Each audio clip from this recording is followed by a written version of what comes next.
Hello everybody, this is Gregory with 5-Minute Catholic Apologetics and Living, where 5 minutes of your time may get you to the divine. Today we're going to talk about some of the problems that some converts to Catholicism have with the legalistic aspects of Catholicism, as opposed to their Protestant world where everything was nice and easy because you were saved no matter what. Now before we begin, let's start with a prayer. In nomine Patris et Filii et Spiritui Sancti. Amen. Gloria Patri et Filio et Spiritui Sancto. Secutor in principio et nunc et semper et saecula saeculorum. Amen. I want to do an episode on this because I do know people in my life that suffer from scrupulosity, and really this is a reflection of scrupulosity. Probably the most famous person that had scrupulosity was Martin Luther, and this is one of the reasons, and even his biographers, his Protestant, really his hagiographers, came out and admitted that he suffered from scrupulosity. He even admits it in his own works, that he would go to confession all the time. If you don't know, Luther was an Augustinian priest. He was a monk. And he would go to confession all the time when he was younger because he was, I would think today he'd be diagnosed as a neurotic bipolar person, but he did have scrupulosity, and he thought that no matter what he did, he was always in sin. And I think this eventually led to the formation and crystallization of his belief of salvation by faith alone, because it brought him peace of mind. So you have a bogus theology that was concocted because of the neuroses of a man. But that being said, scrupulosity exists in the Catholic world. Maybe you guys can post in the comments if you are one or you know one. This is the kind of belief where you think pretty much everything you're doing is a sin, and then you fixate it. And it can be on trivial things. Like, I don't suffer from scrupulosity. So when I hear about scrupulosity and people are like, oh, I need to go to confession because I did something that was very trivial, I'm like, well, hey, really, you only have to go to confession for mortal sins, because remember, venial sins are absolved in the Confiteor during Mass or holy water. There's ways to get venial sins off of you. You can just pray on your own to get rid of venial sins, but really confession is for mortal sin. But also confession is for catharsis. We should have a future episode how it's not a shrink session. I'll write that down. We can do it tomorrow. But either way, I do know converts who suffer from scrupulosity as it is, and this is not a good kind of world to be in. To be in the Catholic world, if you suffer from scrupulosity and you're not well catechized, because it's easy for you to go into a black hole where you think like you have to do all these things to be the perfect Catholic and to be saved. And for Catholics like you and the majority of the viewers here, we don't really understand that because we're Cradle Catholics. And to me, Catholicism is pretty easy in that, what do? Well, I mean, minimally, you have to go to Mass every Sunday. Minimally, you receive the Eucharist once a year and go to confession once a year.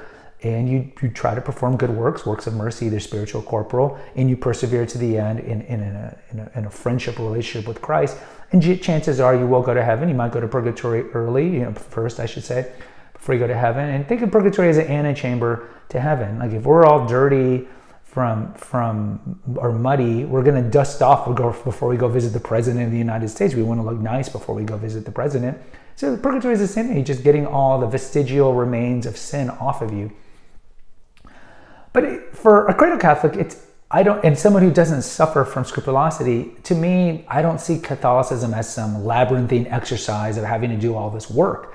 But if you are a convert who doesn't know the faith that well and you deal with scrupulosity, Catholicism can be difficult because, and I've heard people tell this to me personally in my life. They know I have this channel, and they're like, I feel like I have to do X amount of good works every day. I have to do the rosary every day. I have to do the Chaplet of Divine Mercy every day. I have to do this and this and this and this and read the Bible and this. It's just too much, all this legalism, and I don't understand the Mass. The Mass is boring. I don't get anything out of the Mass. And then I feel like I'm constantly sinning if I'm even doubting or questioning why I don't like the Mass, or if I don't do the rosary.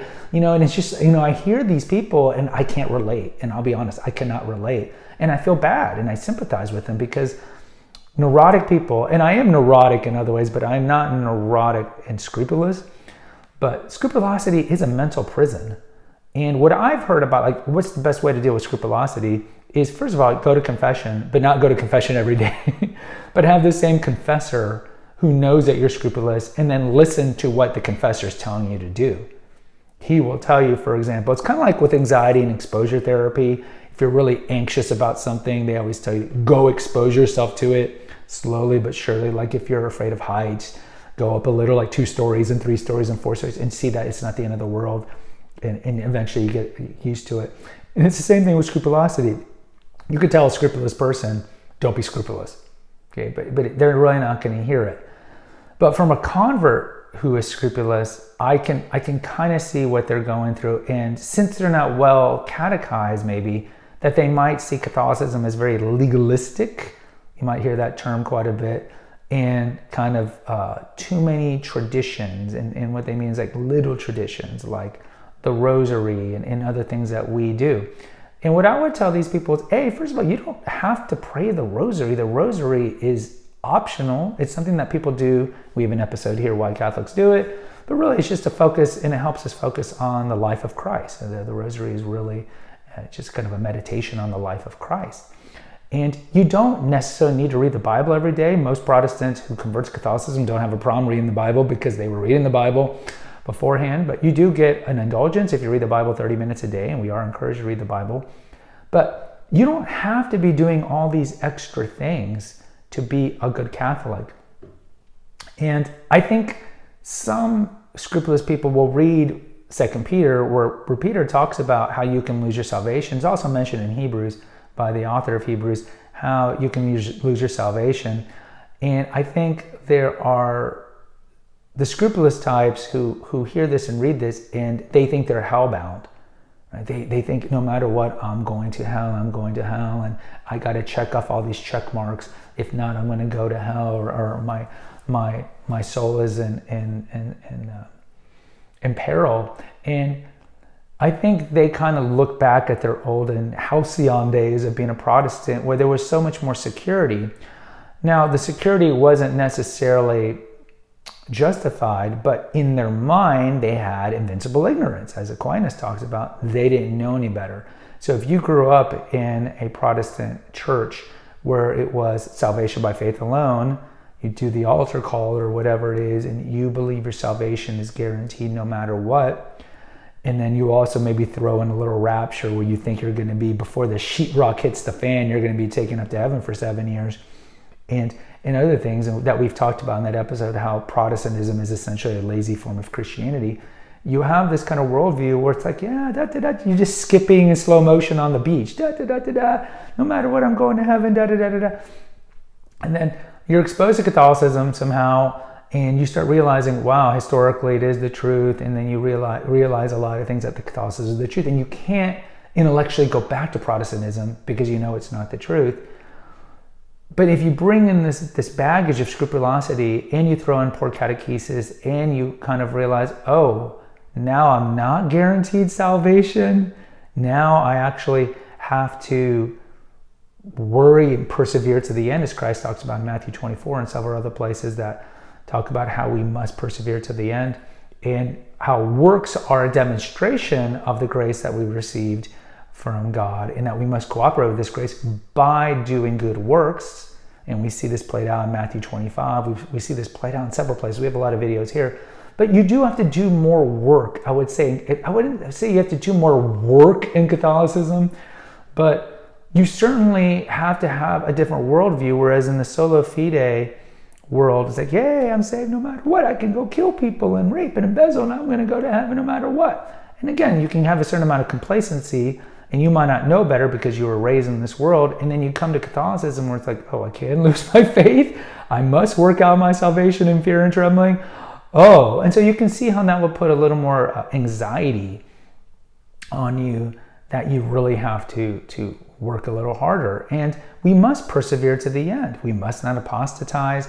We must try to do the best that we can on the moral aspects of the law. And this is the beauty of religion in general, is instead of kind of this ad hoc kind of cafeteria worldview where I'm going to pick what I like about different world religions or even different parts of Christianity and make my own faith, sacred oral tradition and the magisterial teachings of the church and the Bible already give us a handbook on the moral life. You see this played out in the works of the flesh mentioned in Galatians. You see this on the list that Jesus gives when he talks about it's not what you eat that will contaminate you or destroy, it's what comes out of you, and then he lists some things. So we do get lists, of course the Ten Commandments being the most famous. We do get lists of things that we should do. And To me, Catholicism isn't that hard in that, look, we do the best with that list. When we falter, because we do have concupiscence and we do have the original sin, we are all going to falter. Even 80-year-olds, yes, maybe they don't have the sin of lust, but they might have the sin of detraction or the sin of gossip more, which is a sin, or the sin of holding grudges. When we do falter, Christ instituted the sacrament of confession to give us a recourse. It's medicine for our soul. So when we do falter, which he expected us to do, this is why he created the sacrament, we go to the sacrament. So yes, we're gonna falter, but it's like a hike. It's like the Via de Santiago in Spain. It's a hike. It's tiring. At every 20 miles, there's going to be a lodge where you can get food, so to speak, communion and confession. But we have easy tools at our disposal to persevere to the end, to eventually end up in heaven, maybe via purgatory, but we will end up in heaven. And I would tell anybody who is scrupulous, I would first of all tell you, seek mental health help. Go to a counselor, especially somebody who focuses on OCD, because scrupulosity is a form of OCD. Get help. There's a lot of online services now post-COVID where you can pay a certain amount of money every month and you get unlimited visit. And I would definitely have the same confessor. And I could tell you don't go to confession every day, but if you have scrupulosity, you're not going to listen to me. And I would tell you, take solace in the fact that we have these tools, they're at our disposal. And as I mentioned in the beginning, minimally, as a Catholic, all you need to do is go to Mass once a week. It's the least we can do to give back to God what he's given us. Receive the Eucharist and confession once a year, and just be the best person you can be. Try to live a life of virtue. And that's not really long. All the other trappings are things that Catholics who don't have scrupulosity would see as something that embellishes the faith, deepens the faith, like reading books on the history or lives of the saint, or reading the liturgy of the hours, or whatever it is. These are things that kind of like enliven our faith, or going to daily Mass. But for people, and you have to be sensitive to this, with people who have scrupulosity, it just seems like it's just more bricks, like Tetris is just falling on me. Oh my God, it's just too much. So I would tell the people with scrupulosity, just understand the Church's teaching on what you must do. And for scrupulous people, I would just tell you to do the best you can just to eliminate these things. And once you've dealt with the scrupulosity, like the rosary and the chaplet and all these things, and once you've really dealt with your scrupulosity, then you can incorporate things that you find meaningful that deepen your faith. And if you have a life where all these things just cause you a lot of anxiety, it's okay. Yes, the rad trads will tell you that you must go to a Latin Mass or you must do a rosary every day, but that's not true. You don't. These are private devotions that you don't have to do, and just have a very stripped down, albeit from a non-scrupulous point of view, I would think it's a more stripped down view of Catholicism, but just do the minimal stuff until you can get yourself, after the therapy and after the help of a good confessor, to get to the point where you can discard your scrupulosity, purge it, so to speak, and then you can really have the full splendor that is Holy Mother Church. Guys, post in the comments. Let me know if you know anybody who deals with scrupulosity. I would love to hear from you. Please subscribe if you haven't done so already, and share with others. Until next time, take care. God bless and pray.